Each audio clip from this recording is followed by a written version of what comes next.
Hello বন্ধুরা, কিছুদিন ধরেই শোনা যাচ্ছে যে আদিনা মসজিদের মধ্যে নাকি অনেক হিন্দুত্বের নিদর্শন পাওয়া গেছে।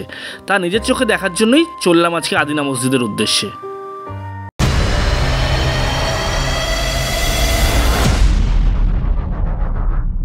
অনেক ইউটিউবারের ভিডিও দেখতে পাচ্ছি এই আদিনা মসজিদ নাকি একসময় আদিনাথ মন্দির ছিল বলে, এবং সেখানে গিয়েই দেখতে পাই প্রচুর পুলিশের ছয়লাভ। যতই বর্তমানের আদিনা মসজিদের মেন গেটের দিকে এগাতে থাকি ততই দেখি পুলিশের সংখ্যাটা ক্রমে বাড়ছে। দেখতেই পাচ্ছেন মেন গেটের উল্টো দিকের ছাউনিতে কত পুলিশ বসে আছেন এখানে পাহারা দেওয়ার জন্য। কি এমন হলো যার জন্য এত পুলিশের ছয়লাভ? এত পরিমাণ পুলিশ তো অন্য কোনো জায়গায় গার্ড দেওয়ার জন্য দেখা যায় না। খুব অবাক হলাম, এবং তার থেকেও বেশি অবাক হলাম এই আদিনা মসজিদের বাইরে বড় বড় ফ্লেক্স টাঙানো আছে, এবং ফ্লেক্সে লেখা আছে ভিডিওগ্রাফি, ফটোগ্রাফি সব নাকি করা নিষিদ্ধ। এবং তারপরে ওখানে গিয়ে আরও জানতে পারলাম নাকি মোবাইল নিয়ে ভেতরে প্রবেশও নিষিদ্ধ। তাই মনের মধ্যে সত্যিকারের প্রশ্ন দানা বাঁধল যে আদিনা মসজিদের মধ্যে কি সত্যিকারেই আদিনাথ মন্দির থাকাকালীনের কোনো নিদর্শন পাওয়া গেছে, অর্থাৎ হিন্দুত্বের কোনো নিদর্শন কি পাওয়া গিয়েছে? না হলে এত পুলিশ কেন গার্ড দিচ্ছে?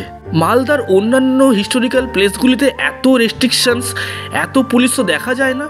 তাই প্রচুর পরিমাণে অবাক হলাম, এবং দেখতে পাই গেটের চারিদিকে পুরো পুলিশে ভর্তি একদম, এবং প্রতিটি মানুষকে কিন্তু একদম ভালো করে চেক করে মোবাইল রেখে দিয়ে তারপরে প্রবেশ করতে হচ্ছে। মোবাইল নিয়ে, ক্যামেরা নিয়ে কোনোভাবে কোনো কারণেই অ্যালাউড নয় ভেতরে। তাহলে অন্যান্য ইউটিউবাররা যা বলছেন ভেতরে হিন্দুত্বের বা আদিনাথ মন্দিরের যেসব নিদর্শনগুলি ভেতরে পাওয়া গিয়েছে সেটি কি তাহলে সত্যি? কমেন্টে আপনারা জানান অবশ্যই। এবার আপনাদেরকে দেখায় যে কত পুলিশ এখানে বসে আছেন ভেতরে। দেখতে পাচ্ছেন এখানে এতগুলো পুলিশ, আরও ভেতরে পুলিশ গার্ড দিচ্ছে, এবং লোকাল লোকজনের সাথে কথা বলতে গিয়ে জানতে পেরেছি নাকি রাত্রেবেলা আরও পুলিশ থাকে এখানে গার্ড দেওয়ার জন্য। তাই ভেতরে আর প্রবেশ করতে না পেরে বাইরে থেকেই আপনাদেরকে কিছু দৃশ্য দেখাতে চাই। দেখতেই পাচ্ছেন প্রচুর সিসিটিভি ক্যামেরাও লাগানো হয়েছে, যা আগে কখনো ছিল না। এবং দেখতেই পাচ্ছেন সামনের দেওয়ালে কোনো একটা মূর্তি আছে, কিন্তু মসজিদে তো মূর্তি পুজো নিষিদ্ধ।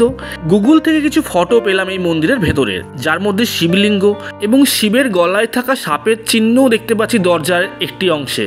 এবং তার সঙ্গে দেখতে পাচ্ছি যেরকম হিন্দুদের বাড়িতে সিংহাসন থাকে ঠাকুরের জন্য, সেই রকম সিংহাসনও নাকি এখানে রাখা আছে এই ভেতরের অংশে। তার সঙ্গে সঙ্গে সরস্বতীর বীণার মতো একটি অংশও দেখতে পাচ্ছি। তার সঙ্গে সঙ্গে গণেশের একটি মূর্তি দেখতে পাচ্ছি ভেতরের অংশে।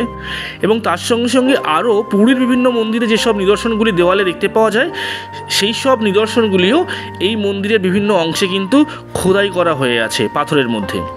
সেগুলি আমি দেখতে পেয়ে খুব অবাক হলাম যে সত্যিকারে কি এটি একসময় মন্দির ছিল?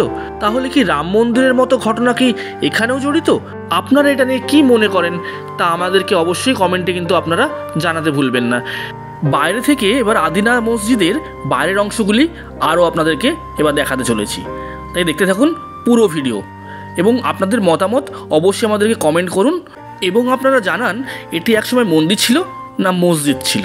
দেখতেই পাচ্ছি সুন্দর পাথরের স্তম্ভগুলির ওপরে ইটের গাঁথনি, এবং দেওয়ালের পিলারগুলিতে সুসজ্জিত নকশা করা। দেখতেই পাচ্ছেন লিন্টনের ঠিক নিচে অবধি পাথরের গাঁথনি, এবং তার ওপরের অংশগুলিতে ইটের গাঁথনি। যেহেতু তৎকালীন সময়ে রড, পাথর এবং সিমেন্টের ব্যবহার খুব একটা ছিল না তখনকার সময়ে, সেই জন্য তলার অংশগুলি হচ্ছে পাথর দ্বারা নির্মিত দেখতে পাচ্ছি, এবং ওপরের অংশগুলি ইট দ্বারা নির্মিত, এবং পিলারগুলিতে সুসজ্জিত নকশা করা আছে। এবং এই পাথরের জয়েন্টগুলি বা ইটের জয়েন্টগুলি করা হয়েছিল চুন এবং সুরকির মাধ্যমে। আপনাদের ভেতরের কিছু অংশ দেখাচ্ছি, যেহেতু ভেতরে প্রবেশ করতে পারলাম না সেই জন্যই আপাতত আপনাদেরকে বাইরে থেকে দেখাচ্ছি বর্তমানের আদিনা মসজিদের বাইরের দৃশ্যটি।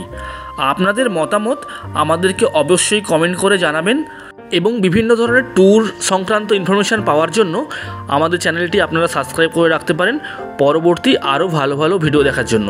মালদা জেলার গৌড়ের বিভিন্ন ঐতিহাসিক নিদর্শনগুলির ভিডিও আই বাটনে দেওয়া আছে, ক্লিক করে দেখে নিন। ভালো থাকবেন।